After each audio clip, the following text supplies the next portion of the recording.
حکایت نمبر 51۔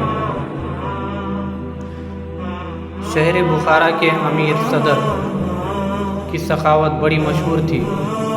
کوئی سائل اس کے در دولت سے خالی نہیں جاتا تھا۔ صبح و شام دریائے فیض و سخاوت رواں رہتا تھا۔ ضرورت مندوں اور سائلوں پر اس کی عطا کا مے برستا رہتا تھا۔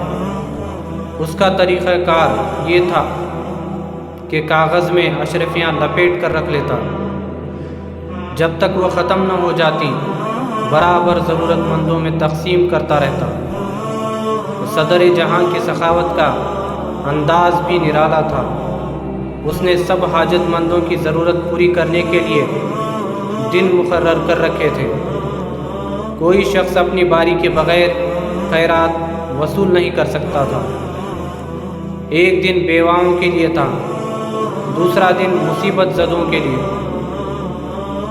اور تیسرا دن مفلس فقیروں کے لیے، چوتھا دن محتاج ملاؤں کے لیے، پانچواں دن مسکینوں کے لیے، چھٹا دن یتیم بچوں کے لیے، ساتواں دن قیدیوں کے لیے، آٹھواں نواں دن مسافروں کے لیے، دسواں دن غلاموں کے لیے۔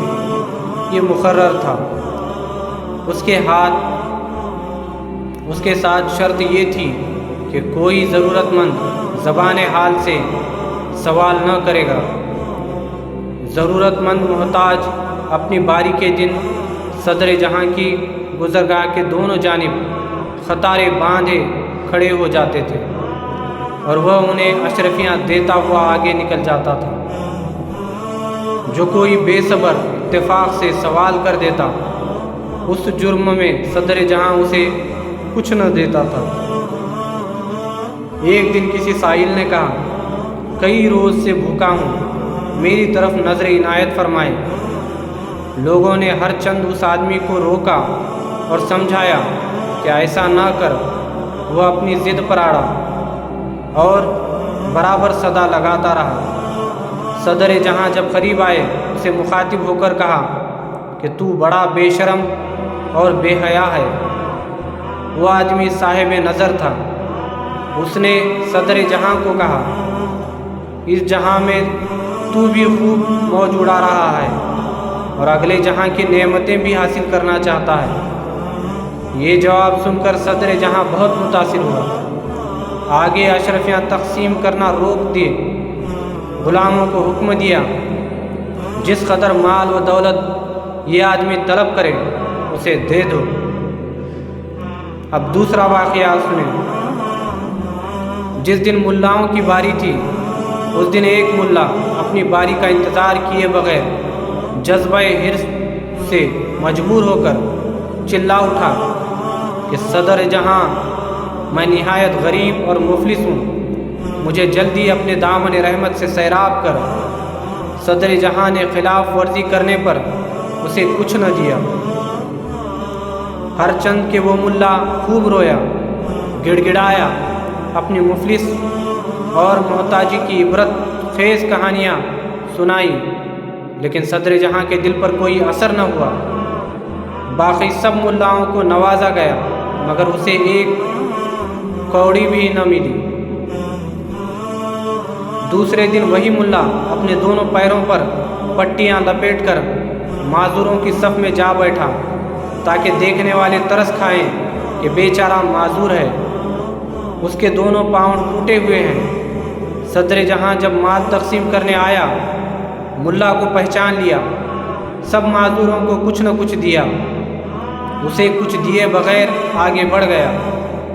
تیسرے دن ملا نے اپنے چہرے پر کالا کپڑا لپیٹا اور اندھا بن کر اندھوں کی قطار میں لگ گیا۔ صدر جہاں نے اسے وہاں بھی پہچان لیا، اسے کچھ عطا کیے بغیر آگے بڑھ گیا۔ اس میں ناکامی کے بعد ملا نے عورتوں کی طرح سر پر چادر ڈال لی اور بیواؤں کے درمیان جا کر بیٹھ گیا، گردن جھکا لی، جھولی پھیلا کر دونوں ہاتھ چادر میں چھپا لیے۔ یہ رنگ ڈھنگ دیکھ کر صدر جہاں نے ایک ہی نظر میں پہچان لیا۔ اس نے سب بیواؤں کو اشرفیاں دی لیکن اس بیوہ کے قریب سے گزر گیا۔ جب یہ وار بھی خالی گیا تو ملا کے دل میں غم تو غصے کی آگ بھڑک اٹھی۔ اگلے روز وہ ایک کفن چور کے پاس پہنچا اور اسے کہا کہ مجھے ایک کفن میں لپیٹ کر سرے راہ جنازہ بنا کر رکھ، کوئی بھی پوچھے جواب نہ دینا، خاموشی کے ساتھ میرے جنازے کے قریب بیٹھے رہنا۔ صدر جہاں ادھر سے گزرنے لگا، لاوارث جان کر تدفین کے لیے اشرفیاں ضرور دے گا، اس میں سے نصف تمہارا ہوگا۔ تو کفن چور یہ تجویز سن کر راضی ہو گیا۔ ملا کا جنازہ تیار کر کے سرے راہ رکھ دیا گیا۔ تھوڑی دیر بعد صدر جہاں کی سواری آئی، دیکھا کہ ایک لاش کفن میں لپٹی پڑی ہوئی ہے اور قریب ہی ایک شخص غمگین صورت بنائے بیٹھا ہے۔ صدر جہاں نے اشرفیوں کی ایک تھیلی اس میت پر پھینک دی۔ ملا نے فوراً کفن سے ہاتھ باہر نکالا اور اشرفیوں کی تھیلی اپنے قبضے میں کر لی۔ یہ تماشا دیکھ کر صدر جہاں رک گیا۔ اسی وقت ملا نے کفن سے منہ باہر نکالا اور صدر جہاں سے مخاطب ہو کر کہنے لگا، اے جود و سخا کا دروازہ بند کرنے والے، دیکھا آخر ہم نے تجھ سے لے کر ہی چھوڑا۔ تو صدر جہاں نے جواب دیا، ارے احمق، جب تک تو مرا نہیں ہماری سرکار سے تجھے کوئی فائدہ حاصل نہ ہوا۔ اس حکایت سے یہ درس حاصل ہوتی ہے کہ اللہ تعالیٰ نے بھی دعا مانگنے کے اصول مقرر اور ضوابطہ مقرر فرمائے ہوئے ہیں۔ ان سے روگردانی کرنے والا بے مردار ہوتا ہے۔